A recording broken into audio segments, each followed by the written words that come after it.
BJP के कार्यकर्ताओं से ज्यादा संख्या यहाँ आम जनता की है। जो तमाम मार्केट हैं, उनके जो दुकानदार हैं, जो वहां पर ग्राहक आए हैं, वो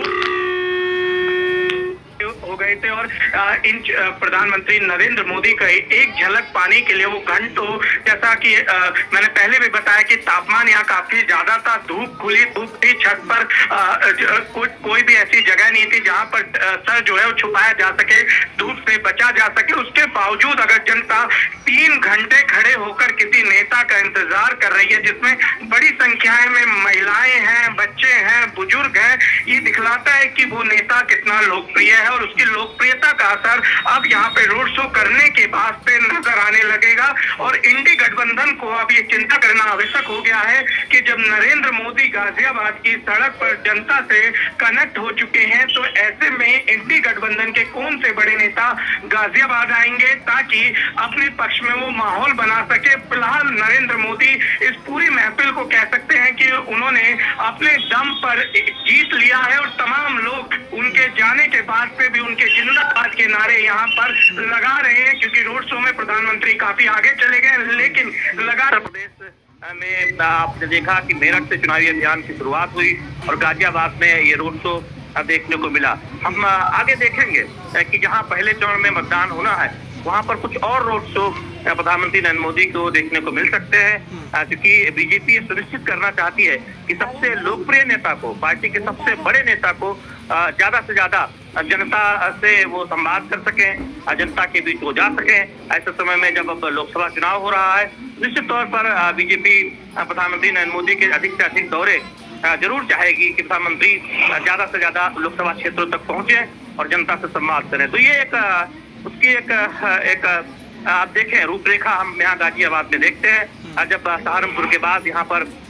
रोड शो देखने को मिला, तो निश्चित तौर पर ये दिखाता है कि बीजेपी नबी ने अपनी बार 400 पार का नारा दिया है एनडीए के साथ। और खुद 370 जो एक सांकेतिक आंकड़ा इसलिए भी है कि अनुच्छेद 370 बीजेपी ने हटाया और यही 370 सीटों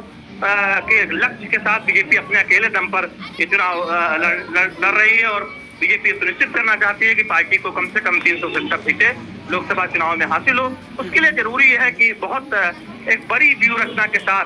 संगठन के कार्यकर्ताओं के हौसला अफजाई के साथ, बूथ पर पन्ना प्रमुखों की मेहनत के साथ प्रधानमंत्री नरेंद्र मोदी के दुनिया के सबसे लोकप्रिय चेहरे की ज्यादा से ज्यादा चुनावी जनसभाओं या फिर रोड शो के साथ पार्टी आगे बढ़े। और इसीलिए 370 किया गया है, क्योंकि बीजेपी सदैव से जानती है कि अगर किसी राज्य का चुनाव जीतना है या लोकसभा का चुनाव जीतना है तो बूथ जीतना बहुत जरूरी है। इसलिए बूथ अध्यक्षों पर, बूथ कार्यकर्ताओं पर बीजेपी बहुत फोकस करती है। और तमाम हमने देखा है कि टिकट वितरण में भी ये दिखा है कि पार्टी के आम कार्यकर्ताओं को जगह दी गई है, पार्टी के आम कार्यकर्ताओं को टिकट दिया गया है, जिससे एक संदेश जा सके कि बीजेपी विपक्षी दलों की तरह वो दल नहीं है जहां पर कुछ चंद परिवारों का कब्जा है। बीजेपी में एक आम कार्यकर्ता राष्ट्रीय अध्यक्ष बन जाता है, बीजेपी में एक आम परिवार का व्यक्ति प्रधानमंत्री के पद पर पहुंच जाता है और बीजेपी में एक आम कार्यकर्ता किसी भी बड़े से बड़े पद पर पहुंच सकता है, सांसद, विधायक, मंत्री बन सकता है। और इस बार के टिकट वितरण में भी हर राज्य में देख रहे हैं ऐसे चेहरे ऊपर लाए गए हैं, क्योंकि बीजेपी ये मानती है कि जो आज का वीआईपी है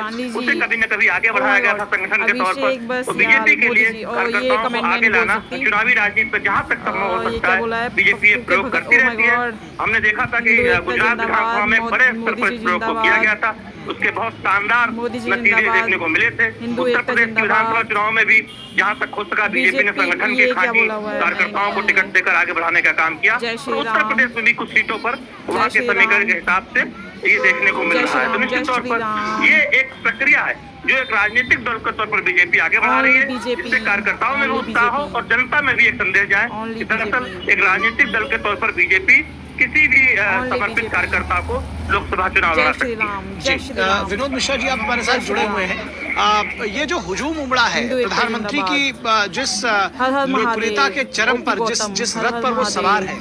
सीधा सवाल, इस लोकप्रियता की वजह आप क्या देखते हैं? आपने कहा कि इस तरह का विश्वास बनाने में वर्षों लगते हैं, प्रधानमंत्री ने जो 10 वर्षों में लगाया है। इंदिरा गांधी